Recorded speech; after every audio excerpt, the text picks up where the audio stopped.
back and blessed to be here another day to give y'all another life experience, another learning experience.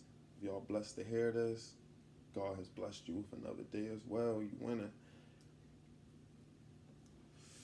So today I ain't gonna tell a prison story. I'm gonna tell a life story. This story is gonna give you insight on addiction, drug usage, and yeah, that's what's going to basically give you insight on. The story is about me. Take place in Baltimore, Maryland. Now, a few years back, I had an associate that I had met during my incarceration. By me not being born in Baltimore, but being born in Philly, I was born in Philly, raised in Baltimore. I'm not geographical like a lot of people is, so I had a lot of DC friends. Not saying everybody in Baltimore geographical, but it's a lot of people that's geographical in Baltimore and vice versa. There's a lot of people geographical in DC, but I wasn't a geographical person. And my associate wasn't a geographical person, but he was from DC. So me and him got real tight. We was locked in basically. So when I went home before him, so when I went home we exchanged info. Even when I was home and he was locked up, we was hollering at each other and all that. Boom. I already knew that, you feel me? He was one of them ones just through the stories and things that he showed me. Like he showed me, you feel me, his emotions and shit like that. I'm not about to get into his business like that. But I knew that he was official. He a get money nigga. You feel me? He was one of them ones. So when he came home, you feel me? You feel me? We hollered at each other, bop. We was cool and we celebrated and shit like that. So one day he hit me up. He like, bro, I need you to come holler at me. But he can't basically come to where I'm at because he home, he on a box though. So I gotta go all the way pretty much. I'm not gonna give y'all the location, but it's an outskirt of DC basically. So I gotta go all the way out there to holler at him.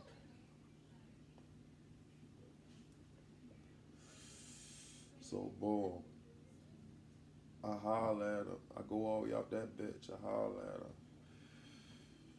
He got something sweet for me. He basically got jibs, perks. So you feel me? He holler at me. He give me a cool, you feel me? He give me a cool, yeah. And boom, shit, boom, and we good. Shit was cool. I go back where I'm at. Boom, bam. Come holler at him. Boom, bam. Nigga in there, everything cool. And before the business, that's my man. So one of these times, which would happen to be the last time, it's my time basically go out there, holler at him so I can, yeah. Now me, I'm very particular how I be moving and shit like that. So I want shit to be right. Like I know it look weird just a young black nigga just driving all on 95. You feel me? By himself to be grabbing shit and then be bringing it back. Like the chances of getting whipped and them being on you to me, and it's a rental. The chances of them being on like that shit is a high chance of me just getting whipped and locked up. And the object is to not be booked. Prison is phony. That's why I even started the prison story series, to just give insight to the little niggas about what the fuck is the outcome from keep doing some dumb things that they doing. I'm trying to change. I'm trying to change myself, which is an experience, and I want to basically through my life experiences, I want to change and save others as well. I feel like that's what God put me here to do, along with my music abilities. So I'm like, I at least want, you feel me, a female in the car. I want to make it look a little bit of family oriented, basically, when a nigga driving and shit like that. Because I feel like, all right, they don't be on, like, I'm going to look regular. Like, oh, well, it's a family. God, they could be doing anything on 95, motherfucking 11:30 in the morning and shit like that. So that's how I always do it. So this time, both my baby mothers at work. And they can't get no babysitters. So I'm like, bring the kids, basically, to one of my baby mothers. My other baby mother, I knew that she just couldn't get off of work. My other baby mother said, she got off of work. She needed somebody to watch the kids. So, because normally I don't be trying to have my kids all up in the mix. But me being all money hungry and chasing and addicted, because nigga eating perks as well. My perk habit was probably, like, you can ask any about this. I was bad on the perks. I was taking so much perks, like, all day. Like, one time I was just chilling. I was continuing my day trapping, but I had a bitch with me, you feel me? And I had 50 perks. She seen when I had got them. She was with me the whole day. By 11:30, I ate that last 5 perks, and there was nothing else in the bag. She was like, you just ate 50 perks.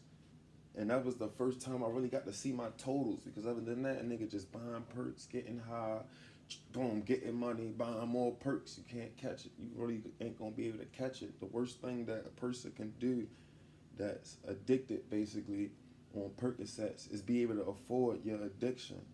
It's harder for them type of people because they don't never really be able to get to the stage of being like famed out and really being able to see it, even though some of the things that you still doing is famed out. I'll get into that. That's another story. So I'm like, bring the kids. So she like, I don't want to bring the kids and shit like that. That was God really saving my child, because I wanted just to bring the kids in the car. So boom, I couldn't get none of my baby mother. So boom, I called one of my homegirls from school. She a little pretty light skinned bitch. She mixed. So she looks more white than black. You feel me? So I'm like, oh, all right, that's gonna be cool. So she was like, she gonna go with me. Then I'm like, damn, I really want another bitch, basically. So I call, you feel me, my homegirl. I'm not disrespecting them when I'm saying bitches. They know what's up. I call my other homegirl, you feel me. This time, and she's trying to change her life right now. So this time she in the streets, like, they really know what's up with her and everything. She G'd up and all that. Like, she really like a Monet Tejada type bitch. I'm not bluffing. I might ask her for permission for me to tell stories about her life, but she down with it, cause I wanted some bitches to be able to at least put the shit in it. You feel me? Tuck the shit off. Shit be cool. So she down with it. So mind you, so boom. It's a new rental. Everything's smooth. I got the 2 bitches. They bad. I'm not capping. One dark skin, one mixed looking. Yeah. We had all the way on 95. We go to the spot. My associate, he gets in the car, he hollering at me and shit like that. So he give me the usual shit. And then he had some other shits. And this when I was just taking all perks, and because I at least need at this time like at least 40 to 50 milligrams to be right, or less. I'll take like a perk 30, and then I'll at least have a buzz, and then I can start my day. Because niggas that pop perks feel like you can't even make money until you pop them bitches. So he be like, I got these, and he got a bag of 30s. So me, I'm a professional junkie. I can spot a fake pill. I know all the things to do to see if the pill is not fake, or to see if it's real and all like that.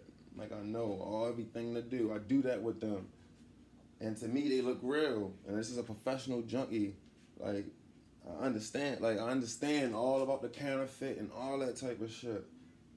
So my dark skinned bitch in the back, that's from, like, you feel me? And I learned the lesson about being humble and listening and not stop being like so like a male chauvinist, basically. You feel me? And a womanizer, not like a womanizer, but I always want to be in control and shit like that, because my female friend in the back say, they not right, bro. Now, mind you, just me being a nigga, you feel me? Like, I'm not saying females not equal with males. So I'm like, yo, that's why men, like, not like, you feel me? And she G'd up, like, and she gonna respect what I'm saying, you feel me? She gonna respect me because she know I'm a man, and she know I'm in the streets at this time. So I'm like, yo, like, you feel me? Because you gotta think about it. Like, somebody speaking technically while you with the plug, basically, and it's a female. So I'm like, yo, that's why men, you feel me, is in men business, and girls got, you feel me, something along them lines. So I don't, you feel me? And she G'd up. Like, that's why she a real bitch. So she respect that. Like, matter of fact, this his shit. And she like, I'm just going, you feel me? Business is business. She there for a reason. She gonna get paid for what she there to do. Not to be basically negotiating and basically doing all that. So boom, I grabs them too. I takes one. Boom. I'm like, and you saying they not right? And he like, bro, come on, you know they right. And then boom, me and him go like boom. He go his way, now we gotta go back in town. Mind you, it take us an hour to get out there. I swear. We drive all the way back. I'm playing them all my music. You feel me? Shit feeling regular to me. We go all the way back in town. I go all the way over West, drop my light-skinned friend over to her car that was parked around one of my ways. One of my people's ways, you feel me? She drops her back off to her car. So boom, my phone rang. It's a play. So I drives all the way around basically to my shit so I can get the shit for y'all. But boom, mind you, like at this time, me and my dark skinned friend, like we cool and shit like that. Like I'm a male, I know that she, you feel me, in the streets, got other niggas basically, like, you feel me? Like she a female, like basically if I was to hit her, I'm pretty much about to have smoke with some real niggas basically. Shit like that. But me and her got our own relationship as friends and shit like that. But not to where I'll be wanting her to know, you feel me, at this time where I'm living and shit like that. So I parks in like a cut somewhere, you feel me, where she ain't gonna really understand where the fuck she at. And I just take a detour, like I parks, get out the car, and take a detour to my shit to get the shit together. So mind you, now the fucking 30 is doing fitting all type of activities. So mind you, I'm supposed to be putting this shit together for my place. So I'm just like literally on the couch. Like I done went and got everything. I really must go out. Like I must go out for like 30 minutes. So she like, so now I'm gone for so long. She like, what the fuck? So she called my peoples and shit like that. He like, put the shit on FaceTime. Let me see where you at. I mean, I know the fuck y'all at. He coming at that bitch. He basically don't go there, he go straight to my shit. He banging on the back door, I wake the fuck up. I'm like, bro, what the fuck is you doing this shit? I'm like, bro. He was like, yeah, you still think that 30 real, huh? I mean, think for real, shit like that. So I basically trying to go hit the play. I just go out again. He like, bro, I hit the play for you. He hit the play. He bring me back my papers and shit like that. So now it's time for me, basically. I'm like, oh, bro, and pay her for me. I gave her the money to pay her.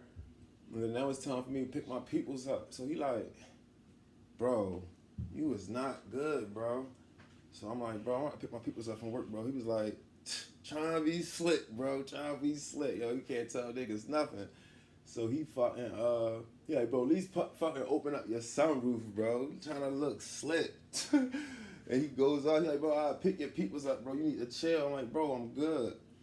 So he, I did take his advice and open up the sunroof. So boom, I goes around the corner. I drives around the corner, and before you know it, I'm waking up to the car tumbling. Like I'm like, what the fuck? What the fuck, bitch? Stop. Like that's crazy. No matter what situation, you always be focused. I'm focused. I know what the fuck going on. Know what I got. All that type of shit. I grab shit. Gets the fuck out. Luckily, I opened up the sunroof. I was able to crawl out. I'm looking like, what the fuck? Gets the fuck out of there. That's the thing I know, because I don't even really still know what the fuck happened. I had to really see that shit the whole time. My dumb ass must have fell asleep in the car and veered off on the side, hit tire to tire, and flipped the fucking car, yo. That shit was fucking crazy, because basically, I didn't listen. That shit was not right. It was basically a fitting on 30, and I could have died and lost my life. But basically, God had bigger plans for me, and he saved me. And that's why I had to leave them perks and shit alone. And the sad thing about it, I didn't leave the perks alone after that incident. It took to me really just seeing myself, basically, on my emotions of discovery for an incident I was involved in. Seeing how little and shit I look and how bad I look. I'm like, damn, that's me. Because when you just living in your addiction, you just keep thinking you looking good, but you really looking bad. Like you just so far gone into that shit. So it's like a real life lesson from that story. Like that story is a real story. Like a nigga could have died, a nigga could have lost his life because nigga addicted to some perks and shit like that. And I know everybody can be going through that type of shit. It might not be perks, it might be another type of drug. But addiction is real because that shit can hit you when you don't even really be knowing it. And the fact that you're able to afford your addiction and things like that, that's things that just keep prolonging your addiction. And then before you know it, you just look at years have gone by and you just keep doing the same thing. And it's been detrimental because the stories of me and my addiction and things that drugs have done, it goes on past this. But that's another story. Man, I just hope everybody, you feel me, just take that, hear it, you feel me. That's all I really got to say on that. That's, you gonna call that life story 101.